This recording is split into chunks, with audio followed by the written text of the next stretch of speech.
Well, hey everybody, this is Chris DeFirio with Keys to the Shop. Welcome to another edition of Shift Break. Today's episode is brought to you by La Marzocco. They've been making espresso machines by hand in Florence since 1927. La Marzocco is known the world round for their deep dedication to quality, to beauty, and innovation. Solid and dependable espresso machines from La Marzocco are at the helm of some of the world's most influential and high quality coffee shops, everywhere from small mom and pop stores to multinational chains. La Marzocco is a trusted brand because of their focus on making sure retailers are successful by having that portion, the heartbeat of the business, the espresso machine, to be something they can count on and have it be beautiful, functional. I mean, we're talking innovation also. And over the years, La Marzocco has developed many different kinds of espresso machines with different functionalities to suit the needs of your cafe.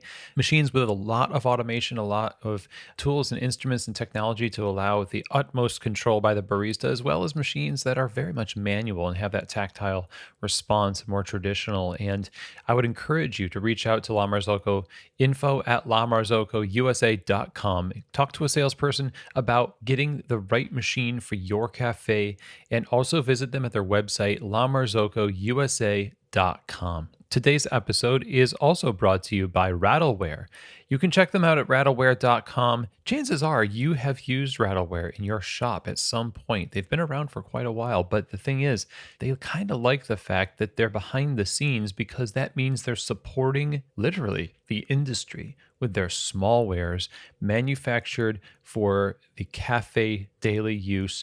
Really, the big thing that keeps the coffee shop going are the small wares. And when you can count on those pitchers, when you can count on those whisks and knock boxes and pitchers, etc., then you can focus on other things without worrying that your tools are not going to work.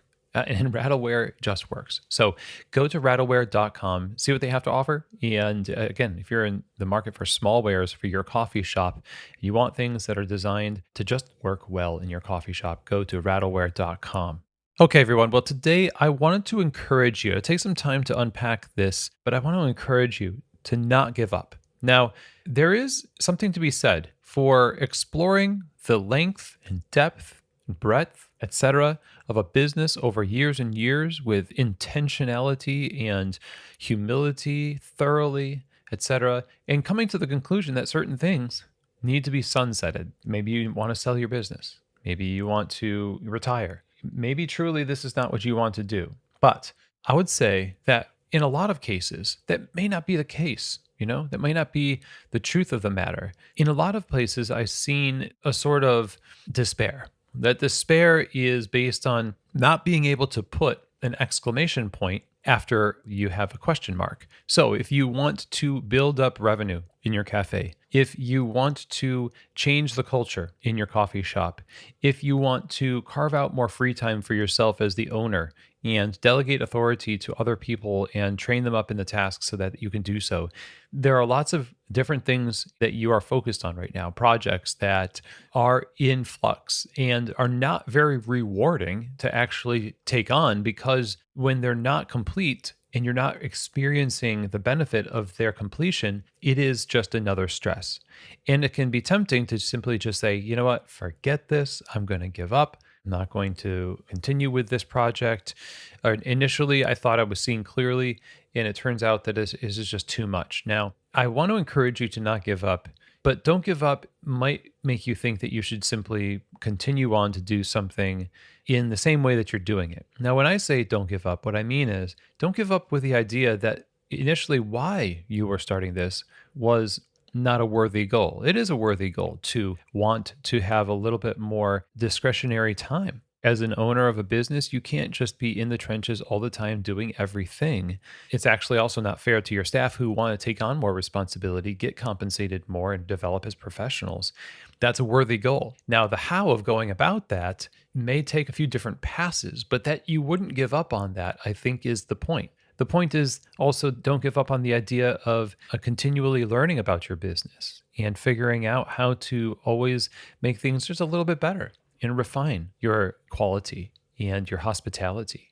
When you choose to do something in the cafe, a lot of times you can second guess yourself. you can third and fourth guess yourself because there are so many things vying for your attention that you almost feel like it's a necessity to doubt your own initial thoughts and call that due diligence.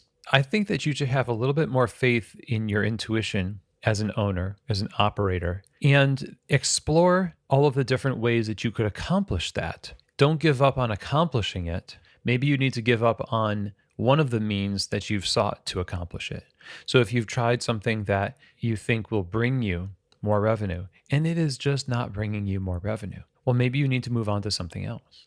But don't give up on increasing your revenue, of course. And sometimes even the means to accomplish that goal of increased revenue or better quality control and that kind of thing, it just needs a little bit more time than you might have assumed that it would take. So we see this all the time, for instance, when it comes to vetting employees in the hiring process. And when we put them in place, we say, well, it's been a week and they're not getting it. So it sounds like I made a wrong decision. Well, of course, a week is not really enough time to make a determination unless they're just doing something antithetical to your business values. In that which case, of course, it makes it pretty obvious. But it's that second and third and fourth guessing that makes us think, well, they should, if they're the right fit, already work out just as much as it would be if I integrate some kind of a checklist or an SOP and I train people, but it doesn't seem to be bringing about the fruit that I want it to bring right away. I'll think, well, that was just forget it. We're not going to do it anymore. We're not going to enforce it. And giving up doesn't mean removing. Sometimes giving up simply means you've put something in place, but you're really not watering it. You're not nurturing it. You haven't continued to push the reminders and the training and give it time. Not every instance where there is a lack of traction for a new initiative for a worthy goal is an evidence of that thing being defective or not right. And I think a lot of times we get upset because we don't see the fruit from our efforts. And so we kind of pull back and we rob it of the nutrients that, it's just like that cartoon that I've seen before of a guy digging a tunnel under the earth with a pickaxe. And he is just dug so far, so far. You can see the length of the tunnel is just extreme and he's working so hard. But the cartoon shows that he's thrown down his pickaxe and given up. But what he can't see is what we see is on the other end, just about a foot away. He was only a foot away from the gold. Right there. He just gave up right at the last minute. And the message there, as simplistic as it is it's a discovery process. We've talked about a coffee shop being a co-created entity. It is a living thing. You tap into the need of a community, you have your own talents and aspirations, then you combine that with the patronage of people in their community and their personalities with your baristas. It's a unique thing that grows there. And it's new to everybody, not just you. The flowering of that thing is the coffee shop. It is new. And so we can't just assume that, well, because so and so's cafe reached these numbers at this year, mine should too. Or because so and so did a training regimen like this in their coffee shop and their baristas flourished with it, that it's going to work the same for us. Again, not giving up on the idea that we need something as a tool and a resource for our staff, but not allowing some ineffective means to dissuade us from it still investing in pursuing that thing. We don't give up. We get more curious.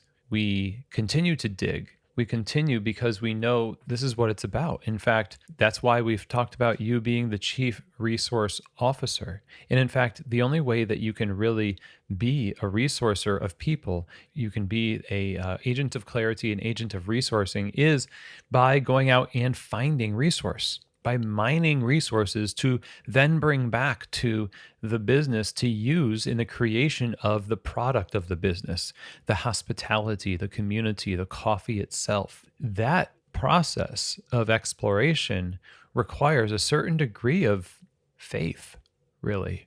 And so things change over time, right? And with small, focused, consistent effort, you're going to see the fruit of your labors. And I would encourage you this week, choose one thing and focus on it for just 1 hour a day. This is a way to break it down. Sometimes we just ruin the progress we could make because we try to do too much at once. So break it down into something small but consistent. Consistency is way better than motivation.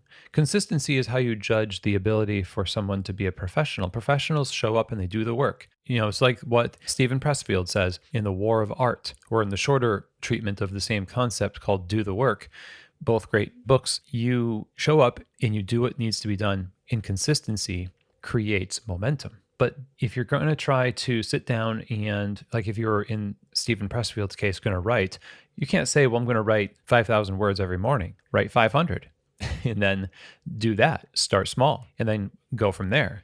Don't plan these things with too much complexity in them. Be wise in the way that you pursue your goals so that you don't get tempted to give up. And try to work on how satisfied you can be and fulfilled you can be in the simplicity of what you've already accomplished. A lot of times, because we don't have a focus on all of the good things that are happening in what we've already accomplished, we will burn ourselves out pursuing something that we believe is the literal end all be all. And it may not be. It may be beneficial, it may be necessary, in fact, but too much stress and too much complexity in the pursuit and too much at one time is going to throw you off. So in order to not give up on these worthy pursuits, you need to also look back at the history of your good decisions, and that will give you more confidence and a little bit more peace of mind as you pursue them. So just some thoughts I had that I wanted to share with you. I hope it's helpful. And, being an owner and being an operator of a cafe is one of the most invisible and thankless jobs there are. You get to take all the blame when things go wrong, and a lot of times none of the praise for when things go right. And I understand that is a lonely position. Cultivate perspective so that at least you can participate yourself in the enjoyment of what you have created. And so then you can also more effectively enjoy the pursuit of what you are currently creating. So thanks, everyone. I hope that this was helpful, and I will see you here next week on another edition of Shift Break, from keys to the shop.